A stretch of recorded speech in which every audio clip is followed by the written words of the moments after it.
Today, we're driving into one of the biggest military disasters of the 20th century. We're talking about the near-total collapse of the Soviet Red Army when Operation Barbarossa kicked off. It's a gripping story of ego, fear, and just catastrophic leadership. It's a question that just boggles the mind, right? On paper, the Red Army was this absolute behemoth, the biggest in the world. But in practice, it was shattered in a matter of weeks. We're going to break down the critical errors in leadership, specifically from Stalin himself, that didn't just open the door for a surprise attack, but actually engineered a national catastrophe.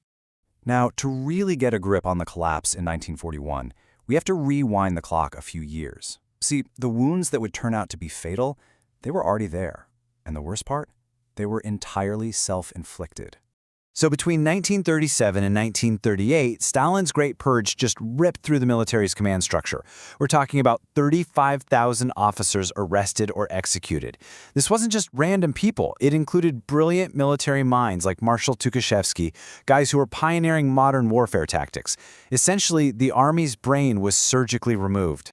But you know, it was about more than just the numbers. The purges completely gutted the military's will to command.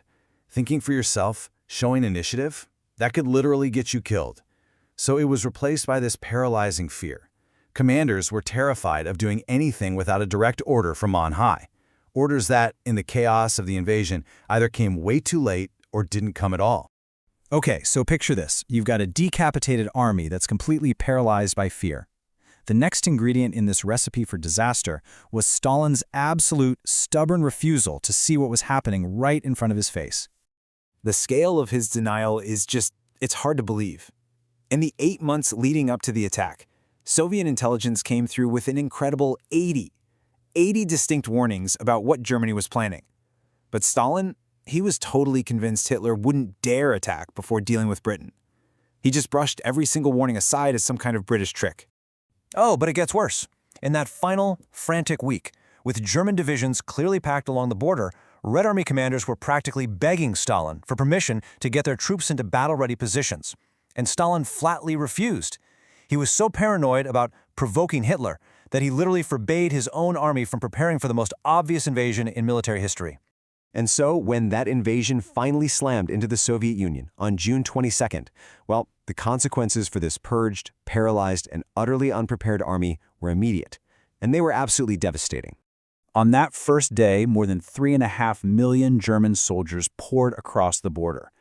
The Red Army was caught completely off guard, many still in their barracks. It was pure chaos. An unbelievable number of Soviet planes, most of their Western Air Force, were destroyed on the ground before a single pilot could get to them. Key cities like Minsk just crumbled, falling in only 6 days. Leaderless and disorganized, whole units just melted away. The speed of the German advance was just breathtaking.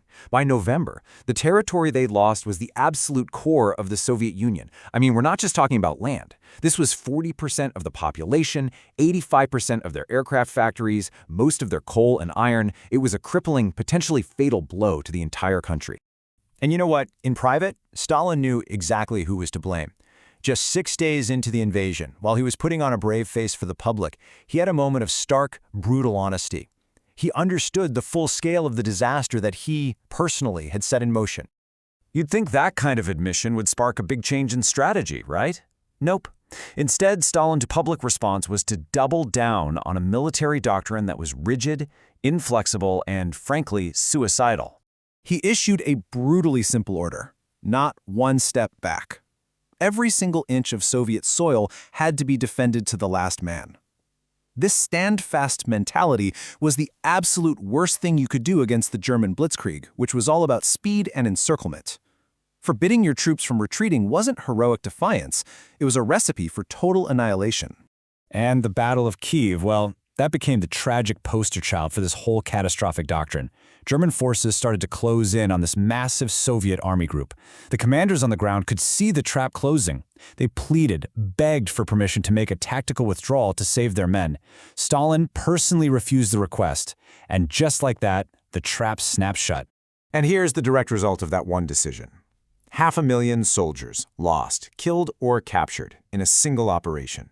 It's still one of the biggest encirclements in all of military history, a disaster caused not by German genius, but by a single, stubborn order from Moscow. So as the crisis got deeper and deeper, with German tanks literally at the gates of Moscow, we start to see this stark, really terrifying contradiction emerge in Stalin's leadership. On the one hand, you had the public face. In a famous radio address, he didn't sound like a dictator. He sounded like a father figure, appealing to his people. Brothers and sisters, my friends. But behind the scenes, it was a totally different story. He enforced his will with pure, savage coercion. Order 270 declared that any soldier who surrendered was a traitor to the motherland, and their families would be arrested. It was this bizarre call for unity, built on a foundation of absolute terror. So how do historians, and even his own generals, look back on Stalin's leadership during this absolute crisis? Well, to put it mildly, their verdict is blunt and it is damning. Take it from someone who would know, historian Dmitry Volkogonov, who was also a former Soviet general. His assessment is just unforgiving. He lays the blame for the catastrophic losses squarely at Stalin's feet, calling his performance nothing less than amateurish and incompetent military leadership. So, faced with his own colossal failures, did Stalin look in the mirror and reevaluate? Not a chance. His first instinct was to find scapegoats. General Pavlov, the guy commanding the Western Front when the Germans hit, was arrested, brutally tortured, and then shot, for failures that were ultimately his commander-in-chief's.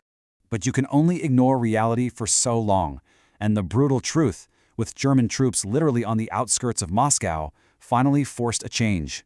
Stalin started to listen. He began to sideline his political cronies and started trusting proven professional commanders, men like Georgy Zhukov, who were finally given the authority to actually fight the war. And that, right there, is the ultimate, brutal lesson of 1941. The Red Army would eventually recover. It would triumph. But it only happened after its leader was forced to learn from his own catastrophic mistakes. That critical shift from demanding political loyalty to valuing actual battlefield competence was the turning point. But the price for that education? It was written in the blood of millions, a cost for one man's learning curve that is almost too staggering to comprehend.